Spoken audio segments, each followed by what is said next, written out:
Allah Subhanahu wa ta'ala berfirman, A'udzu billahi minasy syaithanir rajim.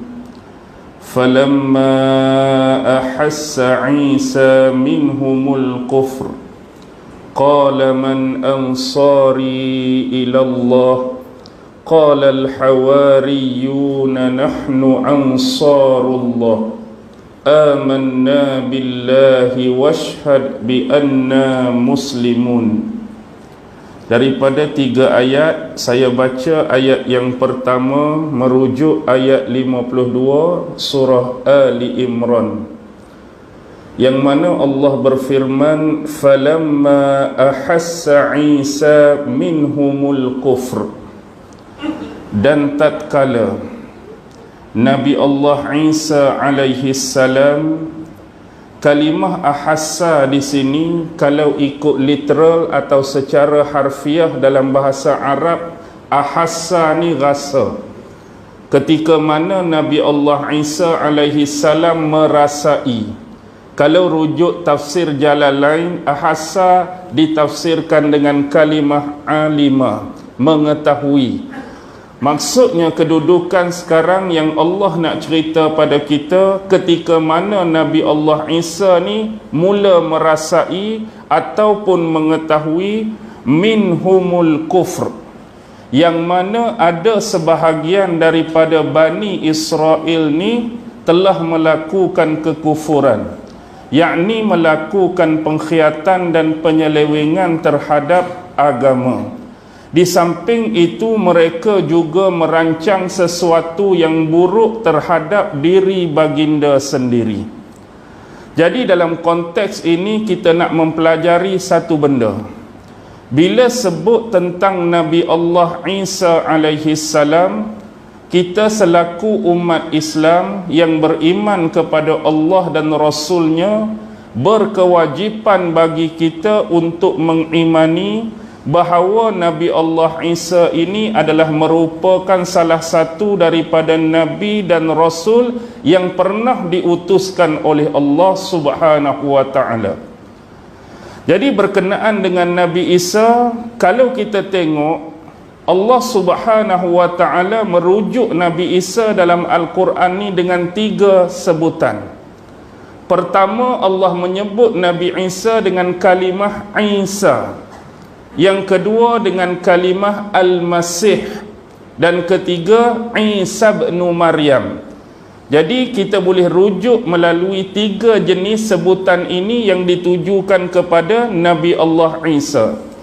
Bila Allah guna kalimah Isa semata-mata, ada 21 kali datangnya kalimah ni. Bila Allah guna merujuk Al-Masih 11 kali dalam Quran. Bila Allah guna Isa bin Maryam, ada 23 kali dalam Quran. Walaupun ada sesetengah ulama berpendapat nama Nabi Allah Isa secara khusus disebutkan 25 kali dalam Quran, berbanding dengan Nabi Muhammad sendiri yang secara khusus disebut kalimah Muhammad cuma 4 kali. Tapi gelaran yang merujuk kepada Nabi Muhammad tu banyak. Faham tak? Maksud saya, hak betul-betul menggunakan kalimah Muhammad cuma 4 kali, dan Isa 25 kali. Baik, Nabi Allah Isa ini, kalau kita ambil sejarah paling awal, beliau ni diutuskan oleh Allah Subhanahu wa ta'ala kepada Bani Israel. Dalam surah Ali Imran merujuk ayat 49, ayat awal menyebut wa rasulan ila Bani Israel. Dan dia ini diutuskan oleh Allah menjadi seorang rasul khusus untuk Bani Israel. Dan Nabi Allah Isa ini dilahirkan di mana? Di bumi Palestin, di satu tempat yang disebut sebagai Bait Laham ataupun disebut Baitul Laham. Dalam bahasa Inggeris disebut Bethlehem. Baik. Yang jadi pertikaian ialah Nabi Allah Isa ni waktu duduk di Palestin, kita tahu zaman tersebut negara ataupun bumi Palestin ini didominasi oleh orang-orang Romawi. Jadi yang jadi pertelingkahan, Nabi Allah Isa ni hidup zaman siapa? Sebab ada riwayat yang sebut zaman Augustus, ada yang sebut zaman Pontius Pilate, ada yang sebut zaman Herodes. Sebenarnya ketiga-tiga tu betul. Bagaimana ketiga-tiga zaman tu boleh jadi betul? Bila kita merujuk kepada Augustus, dia adalah pemerintah utama, iaitu pemerintah Byzantium Timur, yang jadi pemerintah ulung merujuk kepada Caesar Augustus. Dia, Nabi Isa lahir pada zaman tu, tetapi beliau tak berada di bumi Palestin sebab beliau memerintah satu pemerintahan induk. Di mana? Di Byzantium Timur. Manakala wakil-wakil ataupun gubernur kepada Caesar Augustus zaman Nabi Isa dilahirkan memang Raja Herodes, yang disebut dalam sejarah inilah Raja Herod yang agung. Baik, ketika lahirnya Nabi Allah Isa, kelahiran Nabi Isa ni ditanda dengan ada bintang-bintang tertentu. Jadi yang menyebabkan 3 orang magi, istilah magi ni macam ni, dia merujuk kepada istilah Nabi kepada orang agama Parsi. Orang agama Parsi menyebut utusan daripada Tuhan itu dengan kalimah magi. Ada 3 orang magi tengok tanda-tanda bintang-bintang tertentu di langit, salah seorang utusan Allah dah dilahirkan. Jadi mereka menuju ke tempat tu, iaitu bumi Palestin. Jadi buat pertama kali mereka pergi jumpa Raja Herod dulu. Kemudian barulah dia pergi jumpa dengan ibu kepada Nabi Allah Isa, iaitu Maryam. Jadi disebabkan mereka mengetahui, kalaulah mereka menceritakan ciri-ciri sebenar Nabi yang baru lahir ini kepada Herod, pasti Herod akan melakukan perbuatan yang buruk terhadap Nabi Allah Isa. Jadi mereka lepas jumpa dengan Maryam terus balik ke tempat asal mereka. Jadi ketika Nabi Allah Isa ini mulai membesar, ibunya Maryam yang menerima nasihat daripada 3 orang magi itu bimbang dengan keselamatan anak dia di bawah pemerintahan Raja Herod ni, maka dia melarikan diri. Ke arah mana? Ke bumi Mesir. Jadi Nabi Allah Isa dengan Maryam bermustautin di sana. Sampailah waktu bila mereka dah dengar berita Raja Herod ni dah meninggal dunia. Jadi bila Raja Herod meninggal dunia, barulah mereka kembali semula ke bumi Palestin. Dan masa tu yang memerintah Palestin ialah Pontius Pilate.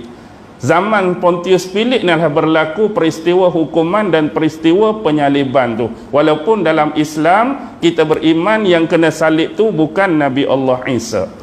Jadi kalaulah jadi lagi benda macam ni, maksudnya zaman Augustus ke zaman Pilate ke zaman ni, dia sebenarnya macam tu dia punya kisah. Dia perlu melalui ketiga-tiga nama tokoh tadi. Baik, kembali kepada persoalan Isa. Bagaimana Nabi Allah Isa boleh merasakan penyelewengan, kesesatan yang menyebabkan sebahagian Bani Israel ini kufur? Kita perlu faham, orang-orang Bani Israel ini mempunyai satu dewan yang disebut sebagai Dewan Sinagog yang Agung, yang dipanggil kumpulan Sanhedrin. Jadi Sanhedrin ini didominasi oleh golongan-golongan yang disebut sebagai apa dia? Saduki. Dia pecahan dalam agama ataupun kita kata mazhab dalam agama Yahudi ni banyak. Cuma hak 3 paling besar saya boleh sebut. Pertama nama dia Farisi, yang kedua Saduki, yang ketiga Esen. Orang-orang Farisi ni lebih kepada orang-orang yang menjaga nilai-nilai agama. Orang-orang yang jaga nilai-nilai agama berdasarkan kitab Taurat. Dan golongan Farisi ini juga ialah golongan yang mempercayai hal-hal yang bersifat ghaib. Ghaib di sini maksud dia sama macam kita percaya kepada Tuhan, percaya kepada hari kiamat, percaya kepada syurga neraka. Tu golongan Farisi. Manakala golongan Saduki ni yang boleh kita sebut kalau macam hari ni religious rider, jenis geng-geng penunggang agama. Dia ni orang agama juga, tapi dia mengambil kesempatan guna agama ni untuk menyesatkan orang lain. Yang inilah yang disebut kebanyakan daripada dalam Quran, golongan-golongan Rabbai Yahudi yang menghalalkan apa diharamkan oleh Allah, dia mengharamkan apa yang Allah halal, mereka menukar ayat-ayat tertentu, merubah dan membuang ayat. Inilah kumpulan Saduki. Tetapi sebab mereka ni lentur dan jenis kita kata panggil pencacai kerajaan Rom pada masa tu, jadi mereka lah boleh pegang Dewan Sanhedrin tu. Jadi manakala kumpulan yang ketiga Esen ni dia sama dengan kumpulan yang pertama, tapi yang bezanya mereka ni tak percaya bahagian ilmu-ilmu bersifat ghaib tadi. Agama mereka pegang, tapi hal-hal ghaib mereka tolak. Tapi dalam masa yang sama mereka boleh terima kemasukan unsur Helenistik. Bila sebut Helenistik, dia ialah unsur-unsur pagan daripada agama-agama Rom kuno dimasukkan, kemudian dia satukan, dia campur. Yang ni kumpulan Esen. Baik, bila Saduki pegang, kita boleh tahulah mereka mempergunakan agama untuk mengauk keuntungan duniawi mereka. Jadi bila Nabi Allah Isa ni disebutkan dalam ayat 48, wa yu'allimuhumul kitaba wal hikmah wat taurata wal injil. Dan dia diajarkan tentang apa? Alkitab. Kitab di sini bukan merujuk kitab macam ni. Kitab di sini kebanyakan ulama tafsir menyebut al-kitabah, iaitu ajak menulis, wal hikmah, ilmu yang benar, wat taurat wal injil. Di samping Injil yang sememangnya khusus Allah turunkan pada Nabi Allah Isa, kitab Taurat pun Allah letak pengetahuan Taurat tu pada Nabi Allah Isa. Allah letak Taurat bagi kat dia, Injil pun bagi kat dia. Jadi bila suatu ketika Nabi Allah Isa ni, dia antara orang-orang yang pi dengar kuliah daripada Sanhedrin tadi. Jadi ulama-ulama ni bila dia bagi kuliah, dia baca ayat-ayat daripada Taurat, yang mana ayat-ayat Taurat ni ada sebahagiannya yang telah diselewengkan. Sedangkan Nabi Allah Isa ni ilmu Taurat duk dengan dia, Allah bagi Injil duk dengan dia. Jadi dia boleh detect setiap kesalahan-kesalahan ayat-ayat Taurat yang dibaca oleh golongan ni. Nak bagi mudah faham, macam saya ni bukan hafiz, tiba-tiba baca Quran salah baris kita kata. Jadi orang hafiz Quran duk depan, ustaz salah tu, ustaz baca baris atas, ayat Quran sebenar baris bawah. Pasal apa? Sebab dia hafiz Quran, dia boleh detect salah saya baca. Ataupun mungkin dia ni belajar ilmu tafsir yang banyak, bila saya tersilap dalam menafsirkan ayat, ustaz salah tu, ayat tu tafsir macam ni, dia boleh detect. Jadi sebab ilmu Taurat duk dengan dia, jadi bila berlaku kesalahan-kesalahan yang diajarkan kepada Bani Israel itu dapat didetek. Sekali salah okey lagi, 2-3 kali kena tegak lagu mana? Berasa tercabat lah. Kita ni golongan-golongan yang dihormati. Sanhedrin ni golongan ulama. Dalam istilah disebut sebagai Rabbai kan? Rabbai Yahudi. Baik, Rabbai ni sifat dia umum. Dia ada satu lagi yang lebih khusus dipanggil Kohan. Kohan ni dia macam Rabbai juga, orang alim dalam agama Yahudi. Tetapi Kohan ni spesifik, lebih khusus, dia hanya milik golongan-golongan keturunan anak Nabi Allah Harun alaihi salam. Tu saja. Hak lain tu ikut keturunan mana. Janji dia belajar agama Taurat, dia belajar tentang hukum hakam dalam kitab Taurat. Bila dia jadi orang alim, dia dipanggil Rabbai, keturunan mana pun. Tapi kalau dia tu adalah keturunan salah silah nasab daripada anak Nabi Allah Harun, mereka dipanggil Kohan. Tahap dia Rabbai juga, tapi dia ada istilah khusus. Sebab dulu ketika sesat di padang Teh, hampir berapa tahun? Bani Israel sesat dengan Nabi Musa 40 tahun kan disesatkan. Waktu tu mereka mendirikan satu kemah yang disebut sebagai kemah suci. Kenapa istilah kemah suci? Kerana di bawah kemah itulah mereka melantik imam dan pemimpin mereka. Jadi imam-imam Bani Israel ini dilantik oleh Nabi Allah Isa dan Nabi Allah Musa. Nabi Allah Musa melantik imam-imam ni daripada kalangan anak-anak Nabi Allah Harun. Anak Nabi Allah Harun. Jadi keturunan Nabi Allah Harun itulah, kalau mereka tu dah capai satu tahap mempunyai ilmu yang sesuai untuk dijadikan ulama Yahudi, mereka digelar sebagai Kohan tadi. Baik. Bila ini berlaku, sebagai contoh, satu ketika dah mendapat kritikan-kritikan daripada Nabi Isa, mereka mula merasakan ancaman. Isa ni boleh bawa satu ancaman besar, dan boleh kita kata apa? Sebelum ni tak ada orang tahu kita duk bohong, sebelum ni tak ada orang tahu kita duk menipu, tiba-tiba ada orang boleh detect, ada orang boleh trace dah. Jadi ni boleh membawa ancaman kepada kita. Jadi bila mereka ni, satu sifat dia, Nabi Isa tahu dah mereka ni ingkar, berbohong, berdusta, dan satu lagi dah ada ancaman nak bunuh Nabi Allah Isa. Ketika satu hari Nabi Allah Isa ni, dia bersama dengan sahabat-sahabat dia. Dia bersama dengan sahabat-sahabat dia. Qala man ansari ilallah.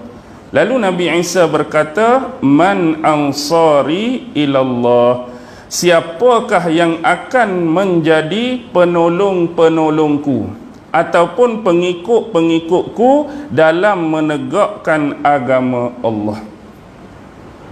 Jadi dia nak cari pengikut dia hak sebenar, hak yang boleh mengikuti ajaran dia, mengikuti dakwah dia.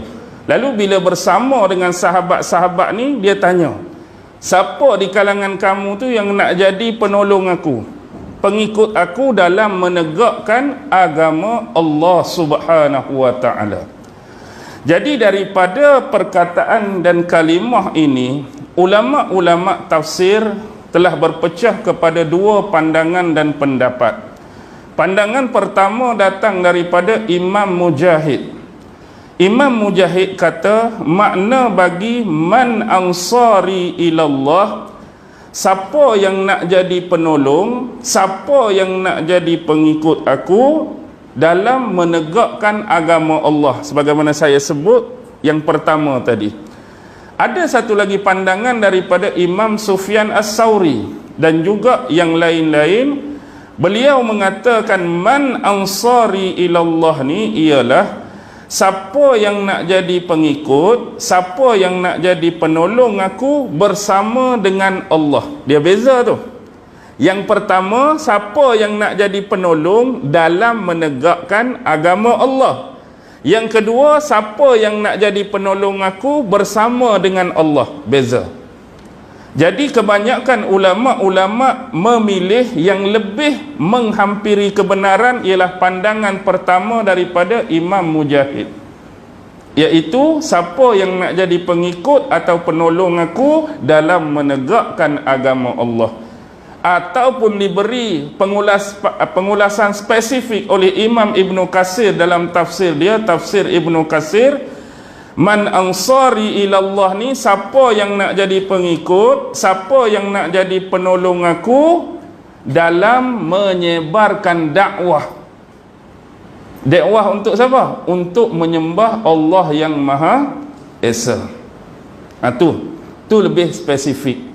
Jadi sebenarnya ajakan-ajakan seperti ini juga pernah berlaku pada zaman junjungan besar Nabi Muhammad sallallahu alaihi wasallam. Ni adalah bentuk pertanyaan daripada Nabi Isa, siapa nak jadi penolong, siapa nak jadi pengikut. Dan kita tahu zaman Nabi Muhammad, Rasulullah melalui dua fasa dakwah. Pertama fasa sir, iaitu dakwah secara sembunyi-sembunyi. Yang kedua fasa jahr, dakwah secara jelas dan terang. Bila Allah dah memerintahkan Nabi Muhammad berdakwah secara terang, Nabi mendakwahkan Islam dan agama ni kepada penduduk Mekah. Tetapi Nabi melihat satu benda yang boleh melebarkan sayap dakwah Nabi ni, yang paling utama, poin paling penting ialah Kaabah yang ada di Mekah. Kaabah yang ada di Mekah ni akan dikunjungi oleh ramai manusia pada setiap musim haji. Jadi orang-orang luar Mekah datang nak buat haji. Jadi Nabi guna kesempatan orang datang tu nak mendakwahkan Islam orang hak duk luar Mekah. Bukan Nabi keluar daripada Mekah pergi cari mereka, tapi mereka mari ke Mekah tu, Nabi guna kesempatan tu dakwahkan Islam. Jadi Nabi pergi kepada kumpulan tu, kelompok ni, kelompok tu, hak mana terima, hak mana tolak. Bahkan selepas Nabi pergi kepada setiap kumpulan, ada saja hak duk mengikut belakang dia. Siapa yang selalu ikut Nabi? Pak saudara dia, tak ada lain, Abu Lahab. Abu Lahab tukang clear balik. Contoh Nabi pi kepada satu kumpulan, dia cerita pasal Islam. Lepas tu bila Nabi pi, Abu Lahab pula pi ke tempat Nabi habaq tadi. Kalau budak tu cakap tak payah dengar, tak payah. Tu mengarut aja, tak payah ikutlah dia cakap. Dia pi clear balik. Sampai ada satu tahap teruk, dia ambil pasir, dia tabuk atas kepala Nabi. Dia maki Nabi, dia marah Nabi. Dan ada dalam riwayat Nabi SAW bersabda. Apa yang Nabi sebut? Nabi sebut man ar-rajulu, siapakah lelaki yu'wini, yang akan menolong aku ala an uballigha kalam rabbi. Siapa lelaki, ataupun bahasa Arab rajulun ni dia merujuk kepada semua. Siapa di sini yang boleh tolong aku untuk aku menyampaikan dakwah risalah yang datang daripada Tuhan aku. Fa inna quraisyan mana'uni an uballigha kalam rabbi. Sesungguhnya orang-orang Quraisy, bukan merujuk semua, hak lawan Nabi itulah, mana'uni, menghalang aku, an uballigha kalam rabbi, daripada aku mentabligh ataupun menyampaikan kalimah Tuhanku. Nabi dia tanya, siapa yang nak tolong aku, siapa yang nak bantu aku dalam usaha aku menyampaikan dakwah ni? Dalam ramai-ramai itu ada satu kelompok kecil yang datang daripada bumi Yasrib. Siapa dia? Satu kumpulan yang diketuai oleh As'ad bin Zurarah. As'ad bin Zurarah pergi jumpa dengan Nabi. Nabi cerita kepada dia tentang Islam, pasal dakwah, pasal risalah. Akhirnya mereka menerima Islam. Bila mereka dah masuk Islam, mereka ni akan kembali ke Yasrib, dan mereka berjanji dengan Nabi, mereka akan tolong Nabi, mereka akan bawa agama yang mereka terima ni dakwah kepada anak beranak saudara mereka di Yasrib, dan insya-Allah tahun depan jumlah mereka tu akan bertambah. Tu janji dia. Dan bila mereka mari, memang jumlah mereka bertambah, mari lagi bertambah, sehingga dalam sejarah terjadi dua perjanjian yang cukup terkenal. Pertama, perjanjian Aqabah pertama, yang kedua perjanjian Aqabah yang kedua. Selepas perjanjian Aqabah yang kedua, baru Rasulullah berhijrah ke Madinah. Bila Nabi berhijrah ke Madinah, mereka menunaikan betul-betul amanah dan tanggungjawab yang mereka janjikan pada Nabi dulu.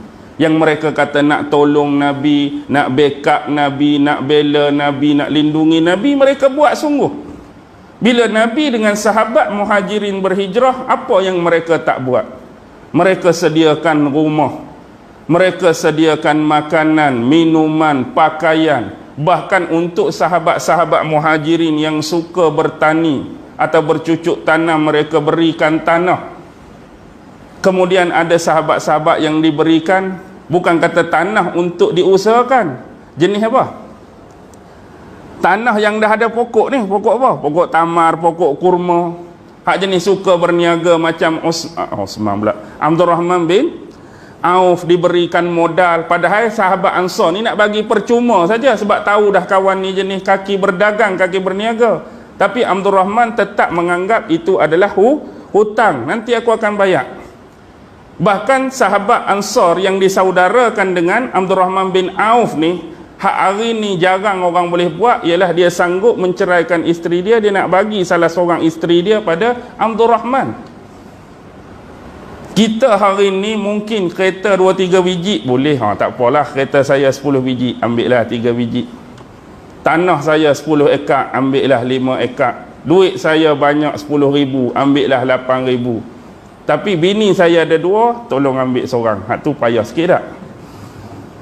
Kalau bagi pun bagi hak lagu mana? Tengok apa kata sahabat Ansar ni, kalau kamu nak, kamu pilih hak mana rasa di mata kamu, di hati kamu suka dan berkenan, kamu pilih. Maksudnya dia diberi pilihan. Kalau kita agak-agak ada seorang cantik, seorang tak apa cantik, kita bagi hak mana? Hak cantik tu aku pegang lah, hak tak apa cantik hang ambil nak. Tapi hak ni pilih, hak mana berkenan hang ambil hak tu. Tu pun kalau diberi pilihan, nak lepas bini pun bukan satu yang mudah. Tapi sampai tahap tu, sebab itulah sahabat-sahabat ni digelar Ansar, orang yang banyak membantu dan menolong Nabi. Tu sejarah. Begitu juga ketika zaman sebelum tu, siapa dia? Zaman Nabi Allah Isa, yang banyak bela, yang banyak backup, yang banyak tolong Nabi Isa ialah sahabat-sahabat dia. Baik.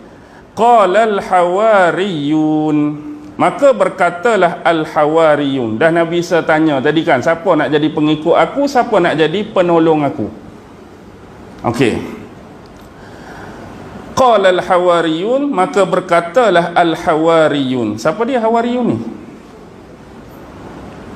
Al-hawariyun. Siapa dia hawariyun? Hawariyun itulah pengikut-pengikut setia Nabi Allah Isa.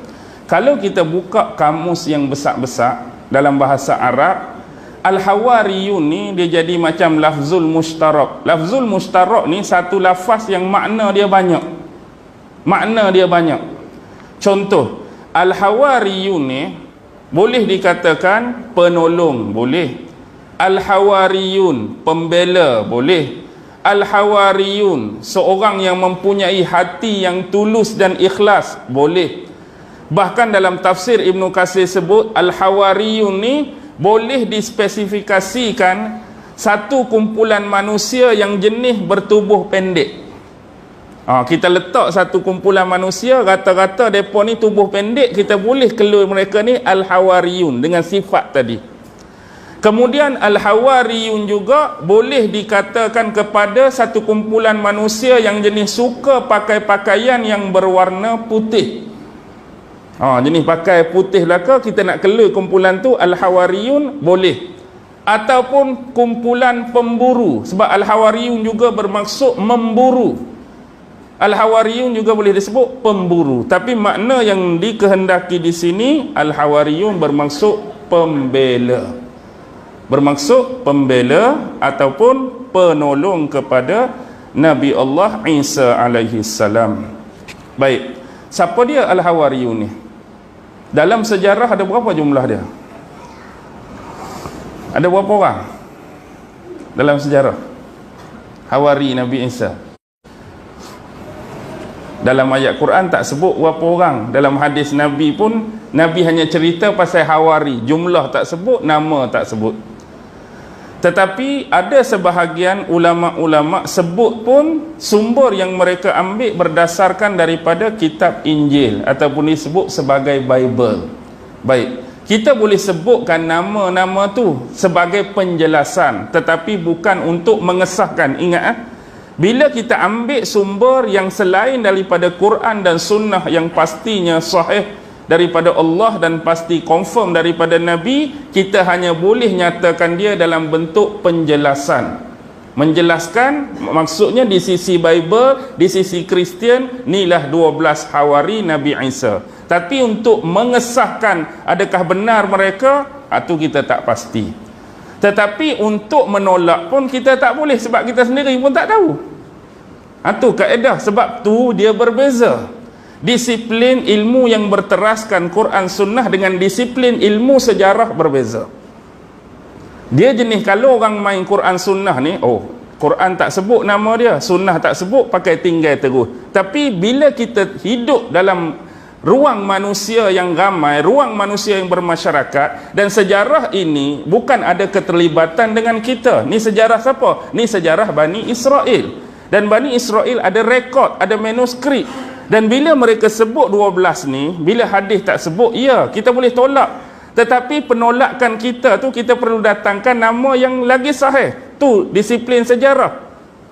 Maksudnya kita tak boleh setakat kata, tak betul nama tu. Pasal apa tak betul? Quran tak sebut, hadis tak sebut. Ya, Quran tak sebut, hadis tak sebut. Tetapi sejarah ni, orang-orang ni hidup dengan mereka. Kalau salah, hang kena datangkan nama lain. Lagi betul. Setakat sebut tak betul, di situ tak bernilai di sisi akademik disiplin sejarah. Jadi maknanya kita boleh sebut nama tu sebagai penjelasan. Di sisi mereka ni, kalau ada lepas ni jumpa hak betul-betul, tukarkanlah. Tapi selagi tak jumpa, ni di sisi mereka. Tapi bukan untuk mengesahkan. Kenapa bukan? Sebab kita pun tak pasti ya atau tidak. Kita takut sebahagian ya, sebahagian tidak. Dan mungkin semuanya ya, cuma Quran tak sebut, hadis Nabi tak sebut. Dia mudah macam ni lah. Sebab tu kita selalu sebut, bila melibatkan sejarah ni, sejarah yang rasmi tidak semestinya benar, dan sejarah yang benar tidak semestinya rasmi. Sebab kadang-kadang kita ni seolah-olah yang jadi rasmi. Contoh macam buku teks, apa yang ada dalam buku teks tu confirm semua betul. Sebab apa? Sebab dia dokumen rasmi. Tak semestinya. Sebab banyak benda lagi yang tak diceritakan. Contohlah kita ambil satu kes Tok Janggut. Biasanya bila buku sejarah cerita pasal Tok Janggut, cerita sejak dia kecil ke cerita hak dia lawan penjajah dah? Cerita dia lawan penjajah. Seolah-olah hak tolak daripada buku teks cerita tu macam kena meneliti. Seolah-olah kalau saya katakan saya ni cucu dia. Waktu kecil Tok Janggut ajak saya bersilat di kampung ni, bawah pokok ni. Benda tu tak ada dalam buku sejarah, tapi itu adalah hakikat kebenaran. Saya ni cucu dia. Bukan cucu sebenarnya, saya nak cerita. Sebenarnya bukan cucu, cuma nak habaknya. Saya cucu dia, dulu dia ajak bersilat telaga ni, sini ada pokok tu, pokok ni. Tapi dalam sejarah tak ada. Tapi hak ni bila tak ada dalam buku sejarah, tak semestinya dia tu tak betul. Hak tu betul tapi dia tak masuk dalam ni. Hak tu dimaksudkan sejarah yang rasmi tidak semestinya benar, sejarah yang benar tidak semestinya rasmi. Baik. Selagi dia ada kebenaran, itulah dia. Okey, kembali kepada persoalan Hawari tadi. Baik, antara nama dia ialah pertama Peter. Biasalah. Bible dalam bahasa Inggeris tak? Peter ataupun disebut Petrus. Yang kedua James. Sebab James ni ada nama dua orang. Hak pertama ni James anak Zabidi. Ada orang nama Zabidi tak di sini? Yang kedua James anak Zabidi. Yang ketiga John. Bukan kokok John tu dah. John. Yang keempat Philips. Yang kelima Andrew. Yang keenam Bartholomew. Yang ketujuh Matthew. Yang ke-8 Thomas. Yang ke-9 James. James ada dua orang tu. James anak Alphaeus. Yang ke-10 Thaddeus Labaius. Yang ke-11 siapa dia? Simon orang Zilot ataupun Simon orang Kanaan. Yang ke-12 Judas Iskariot. Nombor 12 itulah hak sahabat dia yang mengkhianati Nabi Allah Isa. Iskariot tu bukan nama. Iskariot tu dalam bahasa Ibrani bermaksud pengkhianat. Nama dia Judas. Judas Iskariot. Jangan pula kita cantik bunyi Iskariot, jadi kita pun letak nama. Itu maksud dia pengkhianat. Okey. Baik, tu 12. Saya sebut macam tadilah, tu 12 nama. Kita tak pasti betul ke tak. Mungkin ya, mungkin tak. Mungkin sebahagian ya, mungkin sebahagian tak. Okey. Bila sebut mereka ni, mereka adalah, adakah mereka benar-benar kesemuanya Bani Israel atau sebahagian mereka ni berbangsa lain? Cuma mereka ni mengikuti ajaran Nabi Allah Isa pada waktu tu. Yang ni juga kita tak dapat nak pastikan. Sebab yang confirm kalau kita tengok kitab Injil ni, dia turun pada Nabi Isa ni menggunakan bahasa apa? Bahasa apa kitab Injil? Kalau Quran bahasa Arab. Kalau Ibrani Taurat. Kalau Ibrani Taurat. Injil ni dia lebih kepada Aramaik Syriac yang disebut Syriani. Okey. Tiga-tiga ni dia duduk bawah Semitic language. Bahasa Semitic. Bahasa Semitic ni ada 62 hingga 65 bahasa.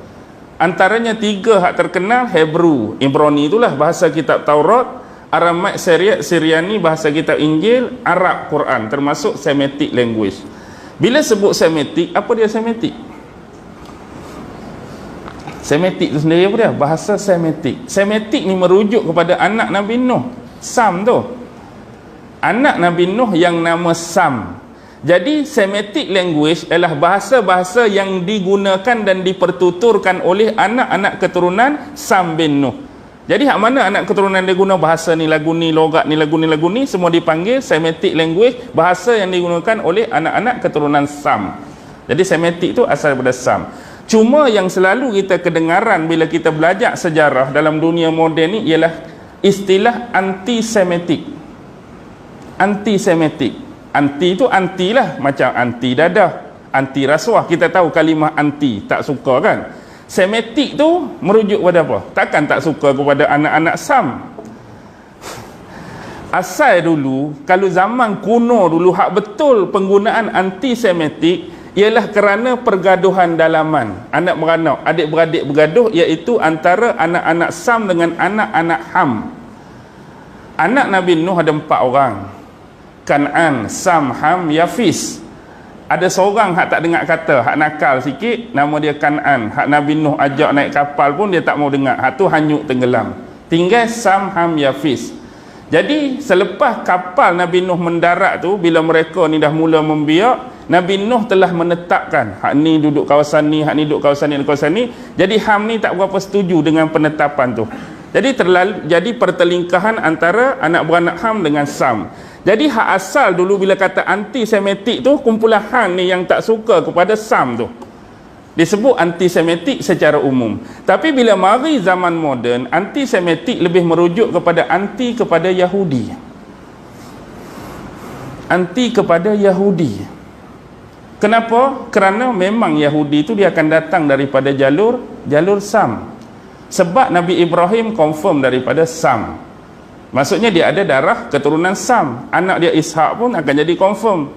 Ismail pun akan jadi confirm. Lah anak kepada Ishak siapa? Anak kepada Ishak, Yakub confirm. Yakub inilah dalam sejarah dikenali sebagai Israel. Anak-anak Yakub termasuk Nabi Allah Yusuf, Bani Israel, confirm Sam. Dan keturunan ni jugalah daripada anak Nabi Yakub yang nama Lewi, itulah melahirkan keturunan Lewi ni. Lewi ni satu keturunan yang special. Sebab keturunan Lewi ni banyak lahirnya Nabi-Nabi Bani Israel. Antaranya Nabi Musa, Nabi Harun. Bila lahir Nabi Allah Musa, otomatik Nabi Musa ni daripada keturunan Lewi yang darah Sam tu masih ada. Kemudian mari pula jalur dia.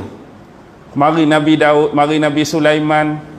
Lepas Nabi Sulaiman tu baru berlaku pemecahan kuasa antara Israel Utara yang memerintah di Samaria dengan Judah Selatan. Masa Judah Selatan memerintah itulah istilah Yahudi keluar. Jadi mereka ni masih lagi anak-anak keturunan Sam sebenarnya dari sudut sejarah.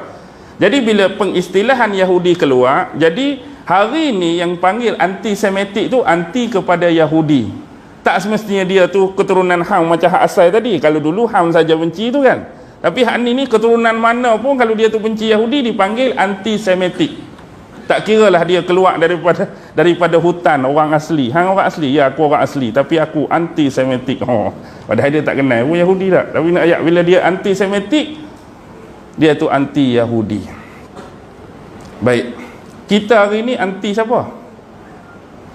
Bila sebut anti Yahudi tu bukan kita tu anti kepada semua Yahudi, tak.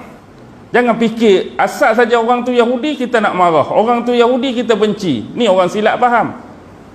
Yang kita marahnya ialah Zionis tu. Zionis tu sebenarnya merujuk kalimah kita kata benci Yahudi, nak marah ke Yahudi, kita merujuk Zionis. Tapi dalam Quran ni Allah sebut Yahudi wan Nasara aja. Allah tak sebut Az-Zionis, tak jumpa kan? Jadi kena faham di situ. Keumuman bila bercakap marah kepada Yahudi itu bukan semua. Sebab Yahudi pun ada yang mulia, ada yang beriman, ada yang baik.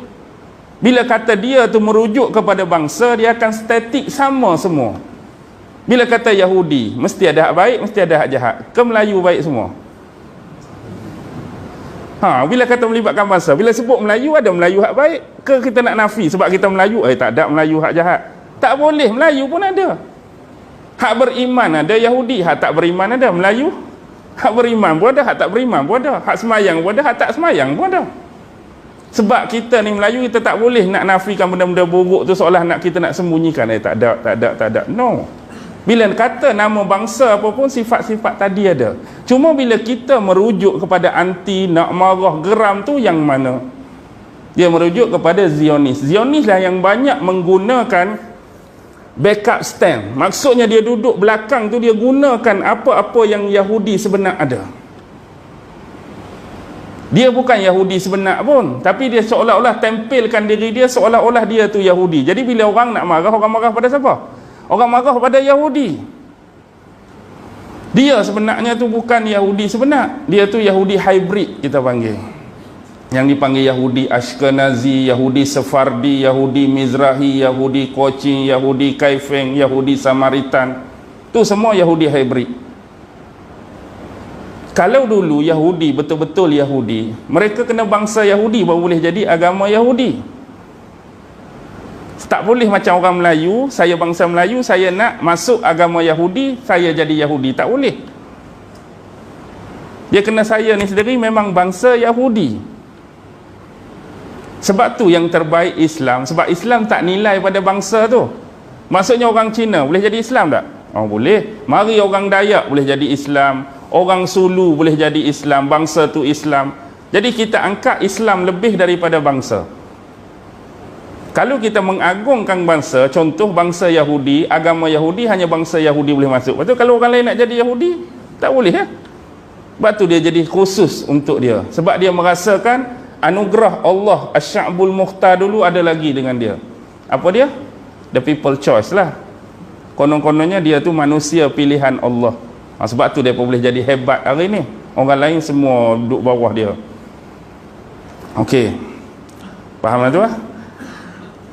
Apa kata Hawariyun? Nahnu ansarullah. Kami ansar penolong Allah, Allah lah. Jadi jawapan mereka bila Nabi Isa tanya tu, kata Hawariyun, nahnu ansarullah, kami penolong Allah. Baik, ni literal harfiah, kami penolong Allah. Kalau kita belajar ilmu tauhid secara hakikat, ayat tu betul ke salah? Kami penolong Allah, ayat tu betul ke salah? Kalau kita belajar secara hakikat, dia jadi sebenarnya Allah perlukan penolong tak? Kalau secara hakikat Allah tak perlukan penolongan, Allah tak perlukan penolong, dan Allah tak perlukan pertolongan pun. Sebab sifat Allah sendiri itu jadi penolong dan memberi pertolongan kepada makhluk dan hamba yang dia jadi dan ciptakan. Jadi sebenar merujuk kami penolong Allah ni dari sudut menolong, menegakkan agama Allah. Jadi istilah yang ulama bagi yang boleh dikategorikan menjadi sebagai penolong Allah, sama ada kita membantu menyebarkan dakwah Islam, penolong Allah, kita berjihad fi sabilillah pun penolong Allah, kita buat sesuatu yang diniatkan amar ma'ruf nahi mungkar untuk memuliakan agama pun penolong Allah. Ada beberapa perkara yang boleh dikategorikan sebagai penolong Allah. Tu maksud dia. Bukan penolong tu kerana Allah tu lemah, kita pergi tolong Allah jadi kuat tak? Boleh faham lah? Jadi silap faham, dia jadi kod lain. Dia jadi kod lain.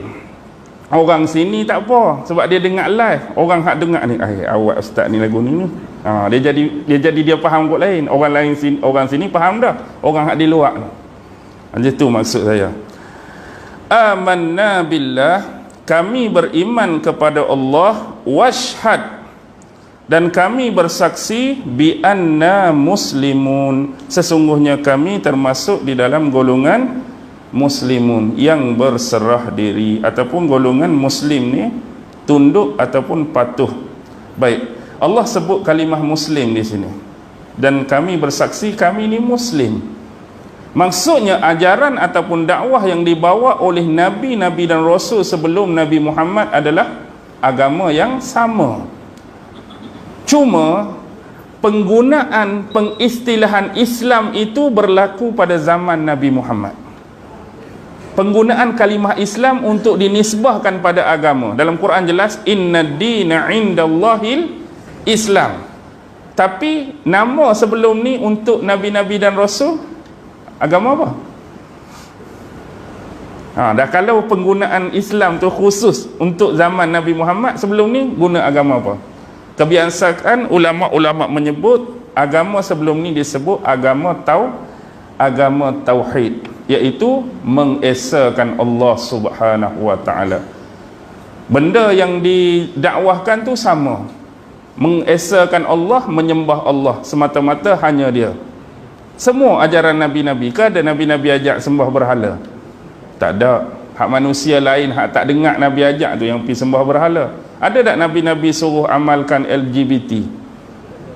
Nabi-Nabi suruh hak lagu lain, hak tak dengar hak Nabi tu lah pergi buat LGBT. Ada tak Nabi ajak-ajak tentang materialistik seperti umat Nabi Hud? Nabi Hud ajak lagu lain, dia pergi ikut lagu lain. Okey. Muslim di sini bermaksud tunduk dan patuh kepada Allah Subhanahu wa taala. Baik, kita tengok ayat yang kedua. Rabbana amanna bima anzalta, wahai Tuhan kami, amanna bima anzalta, sesungguhnya kami beriman dengan apa yang engkau turunkan. Allah turunkan apa dekat Nabi Isa? Kitab Injil. Maksudnya sini kami beriman dengan apa yang engkau turunkan. Kami beriman dengan Injil. Nampak simple, satu benda saja yang dituju, satu benda saja seolah-olah dikhusus, tetapi dia memaknakan sesuatu yang lebih besar. Bila dia melibatkan sesuatu yang menjadi keimanan, dia jadi terkait terus hak lain. Contoh, ayat ni satu je disebutkan, kami beriman dengan apa yang diturunkan olehmu, bermaksud kami beriman dengan kitab Injil yang kamu turun. Automatik dia terkait terus dengan lain. Bukan sekadar kita beriman dengan Injil, tetapi lebih jauh kita beriman dengan Injil ni turun pada siapa? Pada Nabi Isa. Kita pun automatik beriman dengan Nabi Isa. Jadi bila beriman dengan Injil, beriman dengan Nabi Isa, kita juga beriman dengan malaikat hak buat turun wahyu yang bernama Injil tu. Siapa dia? Jibril. Jadi kena beriman dengan malaikat-malaikat. Lepas tu malaikat ni diutuskan oleh Allah, automatik dia terkait dengan Allah. Lepas tu dalam Injil tu dicerita Nabi-Nabi sebelum ni. Jadi kena berimanlah dengan Nabi-Nabi selain daripada Nabi Isa hak turun Injil tu pada dia. Bila dalam Injil tu cerita Nabi-Nabi sebelum ni, kita kena beriman semua. Sama seperti Al-Quran. Bukan kata bila Quran turun pada Nabi Muhammad, kita percaya dan beriman kepada Muhammad saja, tapi Nabi lain yang Allah cerita kita tak mau percaya. Tak boleh. Akan rosak akidah kita. Baik, ada berapa Nabi dalam Quran yang Allah sebut nama? 25. Yang Allah tak sebut nama? Ayat pun anda sebut kan? Ada sebahagiannya disebutkan, dikisahkan, diceritakan pada kamu. Ada yang tak diceritakan. Bermaksud ada Nabi dan Rasul yang Allah tak cerita, tapi ada. Tapi siapa dia? Wallahu alam. Ada sebahagian tu dikatakan Nabi. Contoh siapa? Khidir kan? Itu khilaf lah. Ada katakan Nabi. Zulkarnain ada khilaf juga. Ada kata raja, ada juga bertaraf Nabi. Macam Uzair, ada Nabi. Siapa lagi? Yusha, hak teman Nabi Musa tu, bertaraf Nabi. Luqman Hakim pun perselisihan lah antara Nabi. Ada seorang kata ahli hikmah. Tak apalah yang tu. Nak habaknya di sini, banyak lagi yang Allah tak cerita. Kita tak tahu di bumi mana mereka pernah diutuskan, kepada bangsa kaum mana mereka pernah diutuskan. Tu pun orang duk tengok lagi isu contoh Buddha. Ada setengah kata sahabat Buddha tu mungkin seorang Nabi, tapi kesesuaian ajaran dakwah yang dia ajar tu untuk zaman tu. Dan bila dia datang dalam bentuk macam ni, kita pun tak tahu hak Buddha ajar tu betul tak hak mereka ikut hari ni. Kita takut tengah jalan tu dah ditokok ditambah, dikurang, diseleweng. Takut dia ajak dulu jenis lagu lain, mari hak ni jenis lagu lain. Okey, tu kemungkinan lah. Wattaba'na rasul, dan kami ni mengikuti Rasul. Faktubna ma'asyahidin, dan jadikanlah kami bersama orang-orang yang menyaksikan. Mereka minta ni, jadikan kami bersama orang-orang yang menyaksikan. Ada satu pandangan Ibnu Abbas berkenaan dengan faktubna ma'asyahidin. Ada satu riwayat asar sanad dijayyid daripada Imam Ibnu Abi Hatim Ar-Razi. Imam Ibnu Abi Hatim Ar-Razi ni seorang ulama tafsir. Dia juga hebat dalam ilmu jarah wa ta'dil.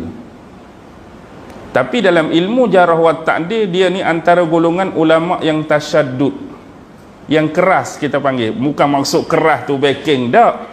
Maksudnya untuk dia menerima dan menilai perawi-perawi tu, untuk dia bagi pujian atau dia nak terima tu, memang antara golongan ulama yang sukar. Maksudnya bila datang riwayat dia tu, kita boleh pegang. Contoh bila di universiti ada seorang profesor tu, untuk dia bagi luluh tu, dia ada profesor hak biasa-biasa kan, ada senang luluh. Contoh Imam Ibn Razi ni, kalau saya boleh kiaskan macam profesor ni, kalau bukan hak biasa-biasa ni, memang dia nak bagi luluh mudah memang payah. Dia jaga betul-betul KPI dia pula begini, dia jaga, ni aku tak boleh bagi luluh, ni tak boleh, ni tak capai martabat, tak capai taraf, tak capai tahap. Jadi orang budak-budak pun duk pening dah, aku kalau doktor ni memang payah. Tu tahap macam contoh tadilah. Ada doktor jenis dia kesian kan, contoh markah luluh 50 48, bubuhlah 2 markah nak bagi luluh, cincai-cincai. Tu biasa, mudah-mudah kan. Tahap-tahap penilai pun macam itulah. Ada ulama jenis bukan kata keras sangat, dia bukan mudah sangat, bukan kata tasahul, dia iktidal, dia panggil pertengahan, sederhana. Okey, Imam Ibn Abi Hatim Ar-Razi mengatakan telah menceritakan kepada kami Abu Sa'id Al-Ashja'. Maksudnya dia ambil periwayatan itu daripada lelaki yang bernama Abu Sa'id Al-Ashja', menceritakan kepada kami Waqi'. Waqi' ni siapa Waqi' ni? Salah seorang guru Imam Syafi'i. Waqi' telah menceritakan kepada kami Israel. Bukan Israel tu nama orang tu, kebetulan Israel. Jadi Israel ni ambil daripada Ikrimah daripada Ibnu Abbas. Bila sebut Ikrimah dalam tafsir, dia bukan sahabat Nabi Ikrimah Abu Jahal tu tak. Anak Abu Jahal yang masuk Islam seorang ada nama Ikrimah. Bila jumpa dalam tafsir, sebelum nama Ikrimah, contoh Ibnu Abbas, belakang Ibnu Abbas tu ada nama Ikrimah, tu bermaksud Ikrimah Maula Ibnu Abbas. Dia adalah anak murid, antara anak murid utama Ibnu Abbas. Ikrimah ni. Jadi apa kata Ibnu Abbas? Faktubna ma'asyahidin, jadikanlah kami bersama orang-orang yang menyaksikan di kalangan umat Muhammad. Maksudnya dia nak supaya nama dia ni diletakkan bersama dengan penyaksi-penyaksi di kalangan umat Nabi Muhammad. Kalau tuan-tuan baca dalam ayat apa depan tu, ummatan wasata tu, ada ummatan wasatan litakunu syuhada 'alan nas tu, depan tu. Okey, ayat tu jadi umat pertengahan ni yang akan litakunu syuhada 'alan nas, yang akan jadi saksi di atas sekalian manusia tu. Bila tuan-tuan baca hadis-hadis berkenaan dengan peristiwa di mahsyar kelak, peristiwa di mahsyar kelak ni, Allah akan panggil nabi-nabi dan rasul-rasul ni. Contoh panggil Nabi Nuh. Allah akan tanya, wahai Nuh, adakah waktu hidup di dunia bila aku lantik kamu jadi, ni ayat saya lah nak bagi mudah faham. Bila aku jadikan kamu nabi dan rasul, adakah kamu dah menunaikan amanah menyampaikan ajaran dan dakwah tu kepada kaum kamu? Allah tanya. Nabi Nuh mengiyakanlah, ya aku dah sampaikan. Ada hak dengar, ada hak tak dengar. Kemudian adilnya Allah di sini bukan kata aku percaya cakap kamu, aku tak perlu panggil depa. Tapi nak cakap adilnya di sini, Allah panggil pula umat Nabi Nuh. Kamu tengok ni, adakah lelaki ini merujuk pada Nabi Nuh telah menyampaikan apa yang patut dia sampaikan kepada kamu? Jadi umat Nabi Nuh kata, lagu mana? Dia menyampaikan, dia tidak menyampaikan. Orang ni tak menyampaikan pada kami sehingga menyebabkan kami tersesat, kami menerima bala daripada kamu. Bila kita baca kisah-kisah macam ni, bukan Nabi Nuh seorang kena panggil, nabi-nabi semua kena panggil. Sepatutnya, tak patut saya guna ayat sepatutnya tu, tak patut saya guna ayat sepatutnya. Bila Allah tu maha mengetahui, contoh kalau kita kata buat ayat bodoh, Allah tak perlu panggil pun, Allah dah tahu apa yang berlaku. Tapi nak cakap adilnya Allah tu nak tunjuk, bila Nuh kata ya aku dah sampaikan, bukan setakat kalau kita hari ni kita kata ni sebelah atas dunia, bukan dengar sebelah pihak saja. Kamu kata ya, aku tak dengar lagi orang sebelah ni. Tapi nak habaknya seteruk-teruk yang mereka ni pernah diazab oleh Allah. Kalau atas dunia mereka nak menipu, okey. Atas dunia hang nak membohong, okey. Tapi ni di mahsyar Allah tanya, patut dulu kena azab dah, takkan nak cakap bohong lagi dah. Patut bila Allah tanya dia ni menyampaikan tak? Betul dia menyampaikan, kami tak dengar. Tapi dia boleh kata kami tak kenal ni. Padahal depan Allah selagi nak kena seksa pun dia nak membongak lagi. Boleh faham tak maksud dia? Sampai tahap tu. Orang ni tak pernah datang pada kami, tak pernah menyampaikan pada kami. Seolah-olah dia nak backup diri dia ni, nak suruh selamat bahawa Nabi Nuh tak menyampaikan pada dia orang. Habis siapa nak backup Nabi Nuh?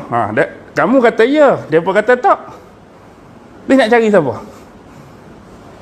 Umat Muhammad lah yang akan jadi saksi. Persoalan dia, orang akan tanya, kita tak pernah hidup zaman Nabi Nuh, takkan kita nak jadi? Di mana kita boleh jadi saksi? Inilah kekuatan Al-Quran. Bila Al-Quran turun pada Nabi Muhammad ajak pada sahabat, kita baca dalam ni ada kisah siapa? Kisah Nabi Nuh. Kita duk baca.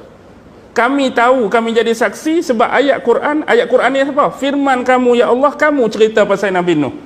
Nabi Nuh dah menyampaikan 950 tahun, tapi geng ni tak mau dengar. Kami menyaksikan hal demikian. Itulah kelebihan umat Nabi Muhammad. Mari Nabi Hud pun kita jadi saksi, mari ni pun kita jadi saksi. Tapi kita jadi saksi kerana baca Quran dan faham cerita Nabi. Kalau Quran ni duduk di situ tak baca-baca, nak jadi saksi lagu mana? Kadang-kadang confident dia tak bila sebut Nabi Hud. Nabi Hud tu lah kena telan kat ikan tu. Nabi Hud kena telan kat ikan. Kena telan kat ikan Nabi apa? Tapi nak cakap confident dia, Nabi Hud tahu cerita lagu mana Nabi Hud. Tu kena telan kat ikan Nabi Hud tu. Nak tunjuk dia pandai tak? Kalau ikan Hud, ya ikan Hud, Nabi Yunus. Jadi kena pandai. Okey. Sebab itulah bila berhadapan dengan Quran, tuan-tuan guru kita ajak 5 benda. 5 benda bila kita nak bermuamalah. Apa dia muamalah? Kita nak berta'amul atau komunikasi dengan Quran. Yang pertama, baca. Automatik dah. Baca. Yang kedua, faham. Jangan baca saja. Baca tu dinilai ibadah berpahala dah. Tapi kita kena faham tujuan Quran turun tu untuk kita baca dan faham isi dia. Tapi kalau kita baca saja tak faham isi, maksudnya seolah-olah tuntutan tujuan Quran turun tak capai. Kita baca saja tapi tak mau cuba memahami apa yang Allah turunkan kepada kita. Yang kedua kena faham. Yang ketiga kena menghayati. Faham, menghayati. Okey, apa beza faham dengan menghayati? Kita dah sebut tak? Minggu penghayatan Al-Quran, minggu penghayatan bahasa Arab, minggu penghayatan Lailatul Qadar. Apa beza faham dengan menghayati? Baca, faham lah. Makna dia lagu ni, cerita dia lagu ni, faham. Hayati?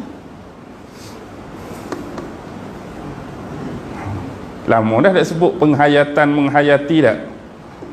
Okey, kita ambil dasar dia. Kalimah menghayati tu hayat. Hayat apa dalam bahasa Arab? Salah satu sifat Allah hayat. Apa dia hayat? Sifat 20 kan? Hayat. Apa dia hayat? Apa dia hayat? Hidup. Jadi maksudnya menghayati, menghidupkan.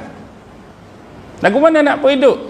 Nak perhidup tu kena, kalau kita, apa beza simpati dengan empati? Satu simpati, satu empati. Bukan peti sejuk Simpati ni apa dia? Simpati ni rasa kesian.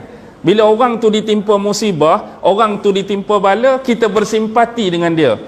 Kesiannya dia kena bala. Empati ni bukan setakat kesian. Hak rasa kesedihan dia tu kita letak pada diri kita. Dalam lagi. Hak ni kesian saja. Kesiannya tu simpati. Empati ni bukan setakat kita kesian, rasa dia terseksa, rasa dia sakit tu kita cuba bawa dalam hati kita. Kalau aku kena lagu ni, menghayati, kita kena masuk dalam tu. Ni payah penghayatan. Sebab orang yang menghayatilah akan dibukakan sesuatu yang lebih. Biasanya bila kita menghayati, kita akan cepat ingat sesuatu benda berbanding dengan baca dan faham. Kita baca nak periksa, kita baca, kita faham, tapi tak ingat pun kan? Aku faham cerita tu tapi tak ingat sebab penghayatan tak ada. Penghayatan ni seolah-olah kalau kita cerita pasal perang, kita masuk dalam tu. Kita menghayati sungguh bila kata Nabi terluka, bukan setakat informasi saja, tahu saja Nabi luka. Tapi kita letakkan kita dalam tu. Kalau aku bersama dengan sahabat Nabi luka, siapa yang tetap Nabi, benda tu duduk dengan kita sampai bila-bila. Dia panggil memorizing. Kita memorizekan benda tu. Bukan setakat kita tahu, bukan setakat kita faham, tapi kita memorize, kita hidup dalam tu. Bila orang tu hidup dalam peristiwa, orang tu hidup dalam sejarah, insya-Allah dia akan ingat. Hak masa dia nak cerita pasal tu, dia ingat hak tu lah. Dia cerita pasal lain, dia memorize hak lain, dia memorize hak lain. Lepas tu mengamalkan. Hak mana Allah suruh buat, hak mana Allah larang tinggal. Nombor 5 ni tak semestinya semua orang. Kalau orang tu ada kemampuan menyebarkan ilmu hak dia belajar tu. Ada orang tu tak diberi kemampuan, dia setakat faham dia, amalan dia, dia tak mampu nak dakwahkan pada orang lain. Yang nombor 5 tu kalau ada kemampuan, dakwahkan. Sebab yang nombor 5 ni tak semua orang boleh buat. Semua orang mampu bercakap, semua orang mampu berkata-kata. Biasanya yang tu waktu tak apa. Macam orang kedai kopi tak? Betul? Bagi kat dia 3 jam tak berhenti, tak apa kedai kopi tak? Dia panggil tak rasmi. Bagi kat dia mikrofon suruh duduk depan, tak jadi 3 jam dah. Betul? Dia masa duduk kedai kopi tak? Cerita tu pong-pang tengok. Pukul 10 tadi dekat nak Zuhur ni tak berhenti. Rancak dia berbual. Cuba Pak Cik Din, kita bagi mikrofon. Agak-agak dan ke 3 jam. A'udzubillah muqaddimah tak mau dah. Ketak lutut, guguk lah tak. Tadi dia lain perbezaan. Betul, bila dia tak rasmi, sebab seolah-olah macam tak ada orang tengok, tak ada orang rakam tak. Tapi bila lagu ni, sudah, dia lain dah keadaan dia. Hak 3 jam, mungkin 3 minit pun tak lepas. Tak semua orang boleh. Ada orang ada ilmu, tuan-tuan. Kita bukan nak nafikan, nak cerita pasal lemah orang tak ni. Ada orang tu Allah bagi ilmu, tapi kemampuan menyampaikan macam depan ni dia tak berani. Ilmu dia banyak kalau kita bercakap biasa-biasa. Bang, apa dia makna tauhid? Dia boleh cerita. Tapi kalau nak suruh depan ni, dia jadi gagap, dia jadi gugup. Bukan dia tak ada ilmu, tak. Untuk orang tu ada dua-dua, ada ilmu dan mampu menyampaikan. Ada orang hak jenis cakap saja menyampaikan, dia sendiri tak berapa banyak. Nak tahu orang tu banyak tak banyak, di hujung-hujung biasa dia akan cerita macam ni.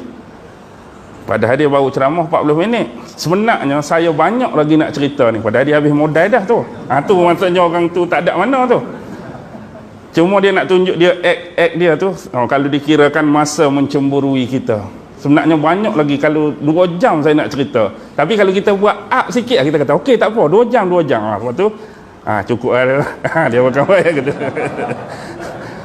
Naknya dia tak ada modal, tapi nak abang dia tu ada modal. Kalau orang lagu tu biasalah. Okey, tak tahulah ada sungguh ke macam mana tak, tapi kita ni dah lalui benda-benda lagu tu kan. Kita bermula pun bukan ilmu banyak pun. Lah ni pun tak ada ilmu, bolehlah kongsi sikit-sikit. Okey. Mana tadi?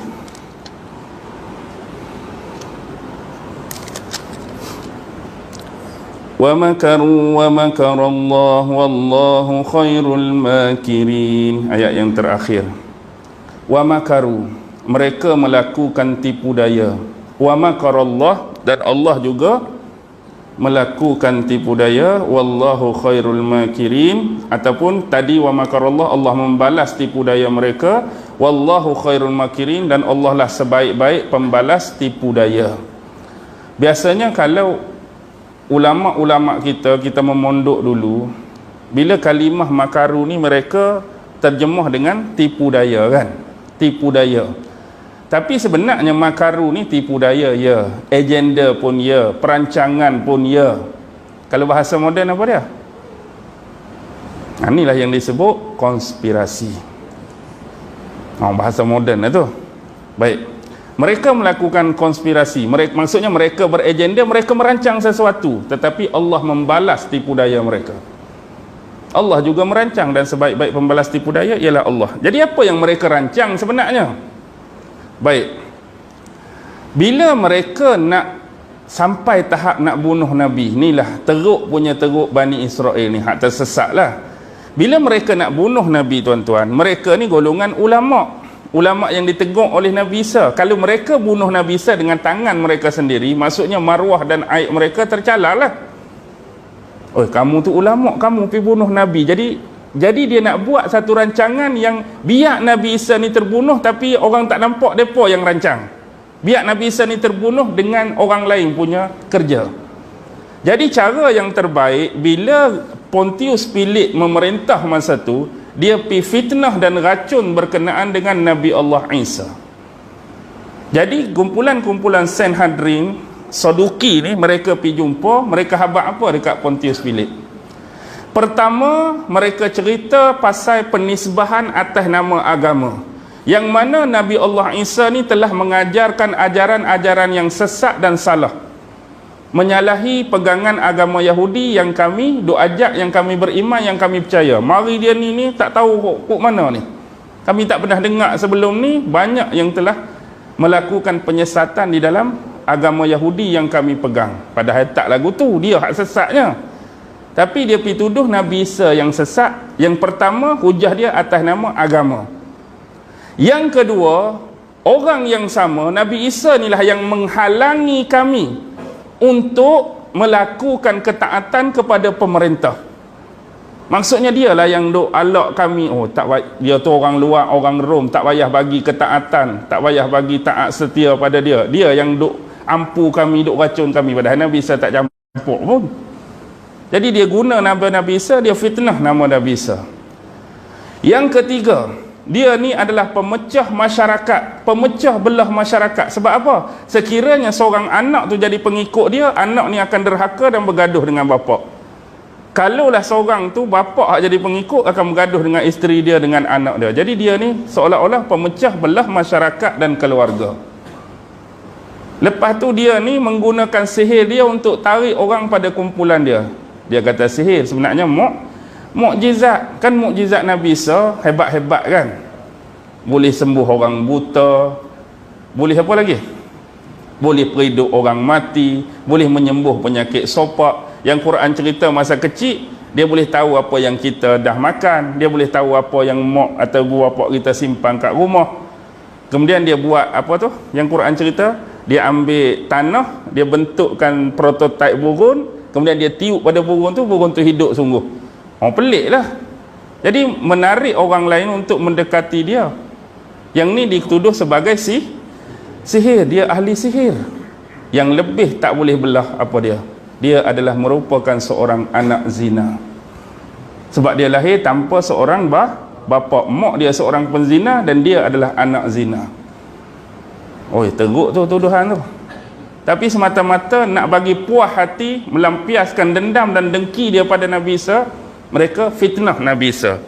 Bila dengar orang ni adalah penyesat agama, raja hak dengar tu senyum ke marah? Marah. Lepas tu menghalang pula daripada memberikan ketaatan, marah. Kemudian pemecah belah, marah. Sihir, marah. Anak zina pula, lagi tak boleh belahkan. Jadi atas sebab-sebab dan dasar itu, maka perintah pun dikeluarkan supaya pi tangkap Nabi Isa. Jadi pilah. Masa tu Nabi Isa, aduhlah kalau kita tengok karya Leonardo da Vinci, The Last Supper tu kan. Pernah tengok gambar tu? Dalam cerita Da Vinci Code tu. Cerita Da Vinci Code tu. Apa yang dimaksudkan dengan The Holy Grail kan? The Holy Grail, Holy Blood tu. Baik, gambar Da Vinci tu biarlah. Cuma nak habaknya, Nabi Isa seolah-olah masa tu kira santapan terakhir bersama dengan sahabat dia sebelum diangkat oleh Allah. Jadi dia dah bagi tahu dah di situ bahawa salah seorang pengikut dia akan mengkhianati dia. Tapi tak tahu siapa. Mungkin dia tahu dah. Baik. Masa tu dia bersama dengan sahabat dia, kalau ikut sejarah di taman, nama taman tu Getsemani. Jadi bila kumpulan tu masuk, siapa hak masuk tu? Tentera Rom, dia tunggu di luar. Tentera Rom tunggu di luar, dia suruh Judas Iskariot tu masuk, keluarkan Nabi Isa. Jadi dia diberi upah berapa? 30 shekel. Shekel ni perak lah. Kalau kita nak suruh buat kerja tu hari ni, kalau kita kata kita hidup zaman Nabi Muhammad, Abu Lahab tawar 30 wang perak, tunjukkan Muhammad bersembunyi kat mana. Agak-agak nak tunjuk tak? Agak-agak nak tunjuk tak? Tak, kita ni pengikut Nabi Muhammad, kita tahu Nabi Muhammad bersembunyi kat mana. Tiba-tiba Abu Lahab tawar, aku bagi kat kamu 30 dirham, tunjuk Muhammad duk sembunyi kat mana. Nak tunjuk tak? Ya ke? 30 dirham ni takut 300 ribu kau masa tu dah. Oh, 300 ribu ni, walaupun bukan tu harga sebenarnya, cuma kerana habuan dunia tadi dia sanggup mengkhianati. Jadi bila masuk tu, Allah angkat Nabi Isa dan tukar rupa dia iras apa? Iras Nabi Isa. Jadi bila keluar, orang tangkap siapa? Orang tangkap Judas. Sebenarnya bukan hari ni keliru antara Judas dengan Isa, malam tu lagi mereka dah keliru sebenarnya. Antara kesatria, tentera-tentera Rom, antara majlis kehakiman Rom. Sebab apa mereka jadi pening? Sebab Nabi Isa, anak murid dia ada 12 orang. Bila Judas Iskariot tak ada, berapa orang patut ada dalam taman? Patut ada 12 sekali dengan Nabi Isa. Sepatut murid dia 11, Nabi Isa 12. Bila Judas Iskariot masuk, jadi 13. Tapi bila Judas Iskariot keluar, muka dia dirupakan, dia ditangkap, patut dalam tu ada berapa? Dalam tu ada 12, tapi dalam tu tinggal 11. Kau pening dah. Sepatut duduk dalam taman 12. 11 murid sekali dengan Nabi Isa. Sebab Judas Iskariot tak ada di situ kan. Jadi bila 12 dalam taman, Judas Iskariot pun masuk, jadi 13. Bila keluar pun patut 13 orang. Jadi bila mereka tangkap semua bilang, tinggal 12. Situ lagi mereka dah berasa pening dah. Patut pergi mana seorang lagi?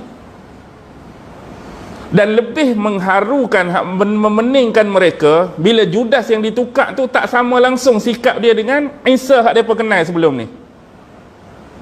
Tangkap kawan ni jenis perawakan lagu lain lah, senang. Kalau kita tangkap muka macam saya, contoh muka macam saya, yang tuan-tuan kenal saya jenis lagu ni, biasa ustaz lagu ni, tapi tiba-tiba kena tangkap tu nampak lembek tak? Contoh dulu, ni keras, ni lembek nampak. Muka macam ustaz dah, tapi ustaz betul kan ni? Jadi lagu lain. Jadi satu kerana perawakan tu beza, jumlah tu pula patut 13, tinggal 12. Situ lagi mereka berasa lagu lain dah. Walaupun nak abak lagu mana, tapi hakikatnya dah muka tu mereka anggap tu lah Isa. Tapi mereka dah duk main tak sedap dah. Lalu kawan tu lah yang kena hukum.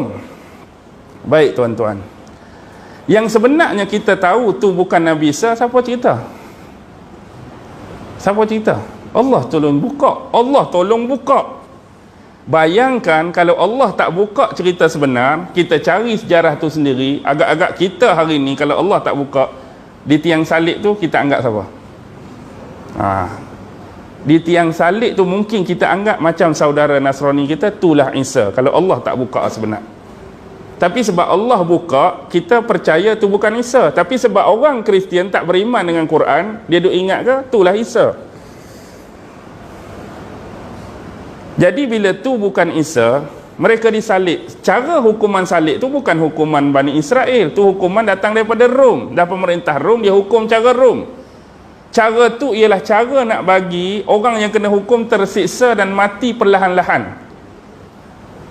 Dia didepangkan tangan dia, bukan depang, tambah G belakang, didepangkan tangan, lepas tu paku kan. Kita kalau hak tak kena duk lagu ni, paku tangan sendiri, sakit ke tak? Kita ambil hak boleh bergerak ni, bukan hak orang ikat, bukan hak orang paku, hak boleh bergerak, ambil paku seketui, pang atas tangan. Lagu mana? Tapi hak boleh bergerak ni lain. Walaupun kita tahan sakit ni, duk boleh main fuh lagi tak? Maknanya keselesaan untuk kita buat macam tu. Tapi bila ni orang pang duk lagu ni, punyalah seksa tak? Dah lah sakit kena paku jari tu, lepas tu tak boleh nak buat apa, terik ni. Kaki pula disilang 2, paku 1. Maksudnya punyalah seksa, sakit tak boleh nak fuh, tak boleh nak buat macam ni kan. Ni boleh buat macam ni, kena luka ke berduri ke. Ni duk lagu tu. Lepas tu darah keluar, mati sikit. Okey. Dan inilah yang saya nak habaq. Benda penyelewengan boleh membawa makan ataupun terhakisnya akidah. Ni bentuk penyelewengan. Allah buat tu betul dah. Jadi bila berlaku penyelewengan dalam agama, dia boleh makan akidah. Yang menyebabkan hasil daripada peristiwa ni, mereka menganggap Isa tu anak Tuhan. Satu, yang disalib tu Isa. Isa jadi anak Tuhan bila? 325 tahun selepas peristiwa ni baru jadi anak Tuhan. Sebelum tu tak ada orang pun menganggap dia anak Tuhan. Orang menganggap dia seorang hamba. Kalau hak beriman tu dia tu Nabi, dia Rasul. Stop. Mari 325 Masihi, zaman Maharaja Konstantin memerintah di Byzantium, terjadi satu persidangan Nicea. Nicea tu dekat Turki lah sekarang. Jadi bincang punya bincang, barulah Nabi Isa tu dilantik sebagai anak Tuhan tahun tu baru 325. Asalnya lagu mana? Duk bincang-bincang, asalnya nak kata Isa tu Tuhan terus ya? Tuhan terus, lepas tu jadi anak Tuhan. Pasal apa Isa tu Tuhan terus? Sebab apa? Sebab apa? Sebab tak ada pak. Lepas tu geng-geng lain pun, Nabi Adam tak ada pak, tak ada mak, patut dia yang layak lagi jadi Tuhan. Tak jadi, kurang sikit. Anak Tuhan, anak Tuhan, tak ada mak pak kan. Lepas tu diiktiraf sebagai anak Tuhan dah sampailah ni. Sebenarnya ramai hak sokong bukan anak Tuhan, tapi dia guna kuasa kediktatoran Konstantin masa tu. Dia kira menjadi akidah bagi agama Kristian Roman pada masa tu, ambil hak Isa tu sebagai anak Tuhan. Sebenarnya dia pun bukan nak beriman sangat, tapi dia nak masuk dalam konteks politik, dia nak cari pengaruh. Maksudnya bila orang suka benda lagu tu, dia seolah sokong benda lagu tu, walaupun dia tahu benda tu batil, benda tu salah. Benda tu salah. Jadi duduk dalam salah tu berapa lama dah tuan-tuan? Sampai hari ini. Dan mereka guna isu penyaliban tu sebagai isu penebusan dosa. Seolah-olah dosa umat manusia seluruhnya tertebus dengan tersalibnya, kita anggaplah macam dia anggap Nabi Allah Isa tu. Bila Nabi Allah Isa kena salib, dosa-dosa sebelum ni tertebus. Kerana bagi mereka, sejak Adam dulu manusia melakukan dosa. Anak-anak Adam melakukan dosa sampai Nabi Isa, disalibnya Nabi Isa, tertebus dosa-dosa sebelum ni. Betul ke tertebus? Persoalan kita, betul ke dengan salibnya Nabi Isa terbatal atau tertebusnya dosa, kira macam tak berdosa. Jadi orang hak sebelum Isa semua masuk syurga, neraka tak ada nilai. Lagu tu ke jadi? Adam sampai Isa confirm ada yang buat dosa, ada yang Allah hukum, ada yang Allah azab. Jadi bila Allah dah korbankan anak dia, Sons of God yang nama Jesus ni, adakah terbatal dosa-dosa sebelum ni? Jadi umat sebelum Nabi Isa disalib sampai kepada Adam tu, adakah semua akan jadi penghuni syurga? Kalau betul demikian, kalau betul, siapa yang paling bergembira? Antara orang yang bergembira ialah Fir'aun. Aku dulu atas dunia kena laknat, mengaku jadi Tuhan, tiba-tiba nasib baik betul lah, Tuhan mengorbankan anak dia sampai dosa aku pun terhapus sekali. Namrus antara yang bergembira, mengaku jadi Tuhan, lawan Nabi Ibrahim, nasib baik, Isa tertebus, aku pun tak ada dosa. Hak lawan Nabi Nuh pun dulu hanyutlah lah ni, tak ada dosa, ni pun tak ada dosa, ni pun tak ada dosa, ni pun tak ada dosa. Kalau kira begitulah, ke ada pemahaman dia, sebahagian diampunkan, sebahagian tak ampun. Bagaimana pula nasib hak selepas penyaliban? Confirm orang yang hidup selepas peristiwa penyaliban pasti ada yang buat dosa. Dosa mereka siapa nak ampun? Kita kata hak sebelum ni tu tertebus dengan penyaliban. Orang hak hidup selepas penyaliban, siapa nak ampun dosa? Sebab tak akan berlakulah the second crucifixion tu. Sebab tu ada istilah Trinity, God, Sons of God, ada satu lagi, apa dia? Holy Spirit, Ruhul Kudus. Jadi Ruhul Kudus itulah satu roh suci yang akan masuk dalam siapa? Yang akan hulu dalam siapa? Akan hulu dalam dia priest. Dalam siapa? Padri mereka. Jadi sebab tu padri mereka ada kuasa mengampunkan dosa. Duduk dalam bilik kecil tu, orang mari, okey, ampun dosa, bayar RM20. Takkan ampun dosa saja tak? Kena RM20. 100 orang mari sehari, 2,000 dah, sejuk-sejuk tak? Okey. Dia boleh ampunkan dosa orang lain, dosa dia bertimbung pun tak siapa nak ampun, tak tahu. Itulah bahaya dia hanya. Dulu ada satu kes, seorang padri tu dia masuk Islam. Sebab dia pening kan. Dia pening dengan isu macam ni kan. Dia nak jadi cerita, berlaku tu Allah takdirkan ada seorang wanita, beg dompet dia ni, beg dia ni kena ragut. Kemudian lepas tu lelaki tu rogol pula dia. Jadi lepas kejadian tu dia pun pergi ke gereja, jumpalah dengan padri tu. Hari ni aku bernasib malang, dirogol oleh seorang lelaki, beg duit aku kena ambil. Moga-moga kamu bersabar, moga Allah ampunkan dosa kamu, Tuhan ampunkan dosa kamu.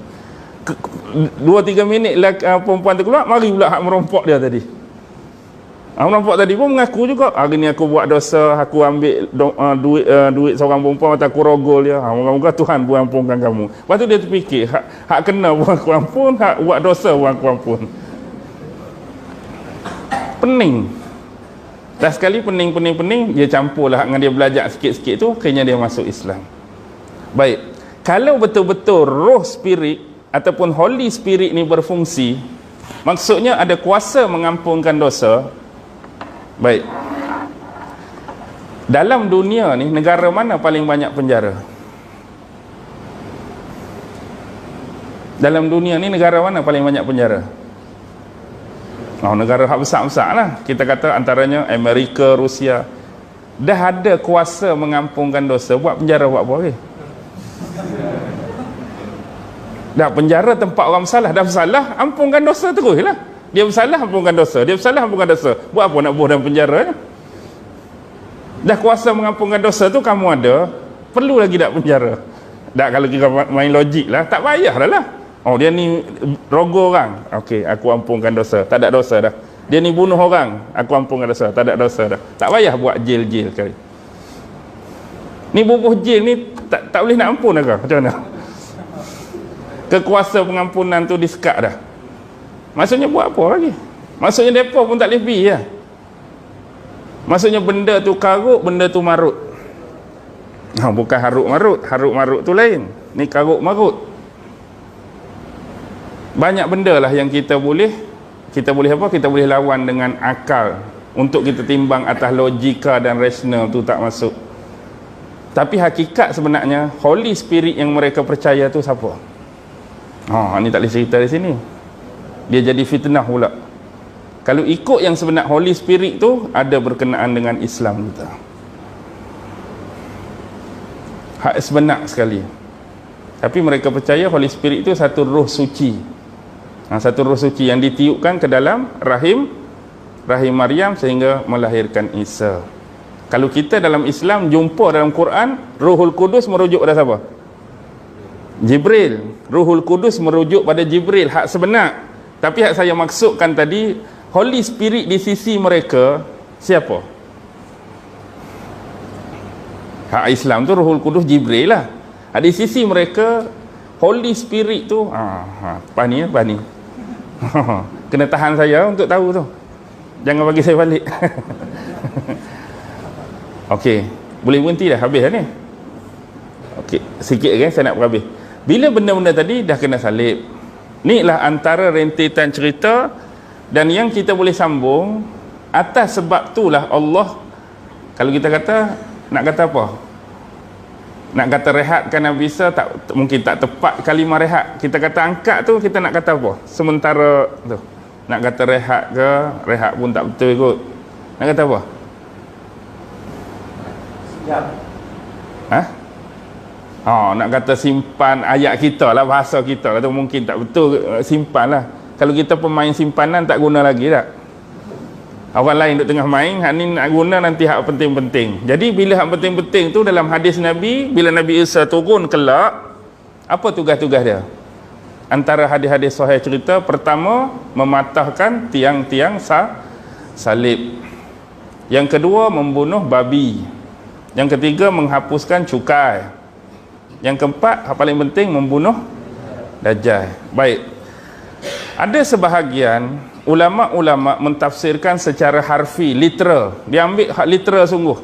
Ada yang kata ini bentuk majas. Bila majas tu dia bukan hakikat, tapi dia kiasan. Baik, kalau kita kata mematahkan tiang salib, kita ambil hakikat dia, literal. Jadi gambaran dia, Nabi Isa ni turun cari jenis tiang salib, pergi repih patah, jumpa salib, repih patah. Dia akan jadi lagu tu lah kalau kita ambil hakikat. Membunuh babi, pantang jumpa babi, bunuh. Jumpa babi, bunuh. Jumpa babi, bunuh. Okey, yang kias kata majas tu, umpama mematahkan tiang salib, apa dia? Mematahkan hujah Nasrani dan Kristian, seolah-olah dia nak membetulkan balik akidah dan intikad bahawa dia tu bukan anak Tuhan. Dia adalah seorang hamba Allah yang bertaraf Nabi dan Rasul saja. Dia betulkan baliklah akidah sebenar. Yang kata hak bunuh babi tu, ada setengah ulama kata majas dia meneruskan pengharaman dalam Quran yang diturunkan pada Nabi Muhammad. Contoh dalam Quran, pengharaman babi. Jadi dia mari meneruskan pengharaman babi tu. Bukan kata jumpa babi bunuh, jumpa babi bunuh. Zaman Nabi Muhammad tak ada babi ke? Zaman Nabi Muhammad ada babi ke tak ada babi? Ada, tapi jumpa tak suruh bunuh kan? Babi tetap ada, tapi jangan kamu makan babi. Hak ni Nabi Muhammad dulu setakat jangan makan je, jumpa babi tak suruh bunuh pun. Hak ni tekat jumpa babi bunuh, jumpa babi bunuh. Jadi maksud majas yang diberikan oleh ulama kontemporari ialah meneruskan pengharaman babi. Sebab antara hujah-hujah lah, hujah-hujah logika ni, sebab penggunaan babi ni duduk dalam semua aspek, kita kata apa, kehidupan dah.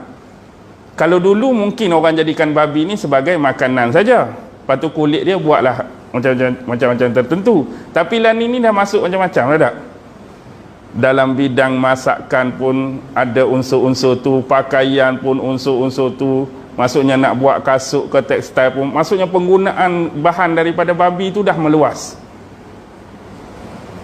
Sampai ke ada satu tahap dulu dia panggil apa? Transplantation ke? Satu jenis perubatan, dia pembedahan, sebab unsur organ dalaman babi ni dikatakanlah, kita punya bukan doktor, bukan sains, dikatakan dia hampir sama dengan orang. Maksudnya kalau contoh jantung kita rosak ke apa, boleh ambil jantung babi tu bubuh. Tak betul, jangan ketawa. Maksudnya dia boleh berfungsi. Maksudnya kalau kita dah rosak, bubuh dia tu boleh meneruskan hidup.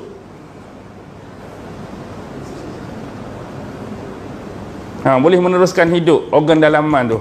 Kalau dulu kita nak marah kat orang, kita kata kamu ni berwajah manusia, berhati babi. Padahal dia tu wajah orang, hati orang. Tapi kalau maki kat ni memang jadi betul dah. Hak orang buat pembedahan tu tak? Kamu memang berwajah manusia, berhati babi. Padahal kita nak cerita pasal keganasan dia tu, tapi kebetulan dia buat bedah tu, hatu berhati babi sungguh lah. Boleh faham tak? Saja tu lawak lah. Tapi nak abadnya kalau kita sebut hatu jadi betul sungguh lah. Muka manusia kalau tukar benda tu, dia jadi boleh jadi hidup. Jadi sebab itulah di Mesir dulu, seingat saya awal 20-an, ulama-ulama di sana duk bahas, adakah haram atau diharuskan memindahkan tu untuk tujuan perubatan lah, bukan saja-saja. Maksudnya sekiranya kita tu nak ambil jantung orang lain tu, tak ada pada masa tu darurat untuk pesakit ni teruskan hidup, kita nak buang hak rosak tu, nak bubuh hak babi tu, diharuskan atau tidak dari sudut perubatan.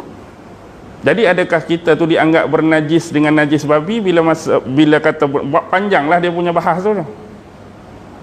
Biarlah hatunya, cuma nak habaq di sini. Maksudnya salah satu organ dalam babi boleh digunakan dalam pembedahan ataupun perubatan. Lepas tu bunuh Dajjal. Satu-satunya hak boleh sentuh dan bunuh Dajjal Nabi Isa je. Kita hari ni sado macam mana pun tak payahlah, kalau Dajjal main aku akan tikam Dajjal, aku akan bunuh Dajjal, aku tunggu Dajjal, tak payah action lah. Sebab orang yang akan menguruskan Allah dah khususkan. Nabi Isa je boleh bunuh. Kita setakat boleh bila berdepan Dajjal, kalau boleh lari daripada fitnah dia pun alhamdulillah. Kalau Allah jauhkan kita daripada dia pun alhamdulillah. Cuma hak kita takutnya, hak kita duk bagi kuliah, bagi ceramah, kita duk kena fitnah lama dah. Takut kita pun satu masa akan jadi apa dia? Pembenci tu tak apa, takut kita antara follower dia. Tanpa kita sedar lah. Tanpa kita sedar, kita duk jadi pengikut, kita duk jadi follower dia. Tu je. Tu duk ceramah, kita duk ceramah Dajjal ke, duk ceramah Ya'juj Ma'juj ke, duk ceramah fitnah dia, tujuan nak beringat hak tu je. Bukan nak cerita sangat pasal Dajjal tu, semua orang tahu dah pasal Dajjal. Hak cuma kita bimbangnya sistem hak dia buat, fitnah hak dia buat tu, takut kita tak kenal, takut kita termakan.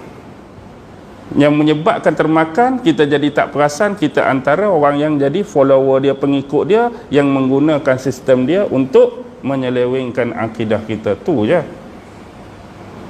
Tapi orang ni lagu tu lah, jumpa kita, tu Ustaz Dajjal. Bukan kita perangai Dajjal, sebab kita duk ceramah Dajjal, dia malas nak sebut kita, dia panggil Ustaz Dajjal tu. Kita fikir dia, hang pedajal aku. Dia panggil lagu tu lah. Bukan dia nak kata kita tu Dajjal. Tak tahulah, kok ada orang lain nak kata saya Dajjal sungguh-sungguh. Rasa-rasa Dajjal ke? Okey, itulah. Maksudnya, antara pengajaran yang kita boleh ambil, walaupun kita cuma baca malam ni 3 ayat. Kita baca 3 ayat saja, tapi mudah-mudahan Allah memudahkan kita untuk terus memahami ayat-ayat dan firman-firmannya. Dengan syarat kita kena rajin, bersungguh-sungguhlah nak belajar. Sebab Allah dah bagi tahu dah kan, setiap manusia ni mengikut kemampuan yang telah ditentukan atas diri dia. Dan Rasulullah pun sebut dalam hadis-hadis, sekiranya kita punya niat ke arah kebaikan, Allah akan memudahkan niat yang kita niatkan tadi. Maksudnya kita niat nak jadi orang yang baik, orang yang soleh. Bila kita berusaha ke arah nak jadi baik dan soleh, Allah akan mudahkan kita jalan ke situ. Dan begitu juga kalau kita niat sebaliknya, kita niat nak buat buruk ke orang, kita niat nak buat jahat, dan kita berusaha nak buat jahat dengan buruk tu, Allah akan mudahkan juga jalan buat tu. Jadi tuan-tuan pilihlah jalan mana yang tuan-tuan nak, yang rasa berbaloi untuk tuan-tuan bertemu dan menghadap Allah kelak. Kalau rasa tak berbaloi untuk diletakkan dalam neraka, rasa tak berbaloi untuk terima azab dalam kubur, buatlah apa yang diperintahkan oleh Allah dan apa yang diperintahkan oleh Rasulullah sallallahu alaihi wasallam. Semua orang cakap lagu tu kan, nak ikut Allah, nak ikut Nabi. Ya, memang kita nak demikian. Tetapi kita sedar hakikat kodrat dan kemampuan kita. Kita buatlah setakat kemampuan kita. Hak kita mampu buat. Hak tak mampu, kita minta pertolongan dan bantuan daripada Allah Subhanahu wa taala atas kemampuan tersebut.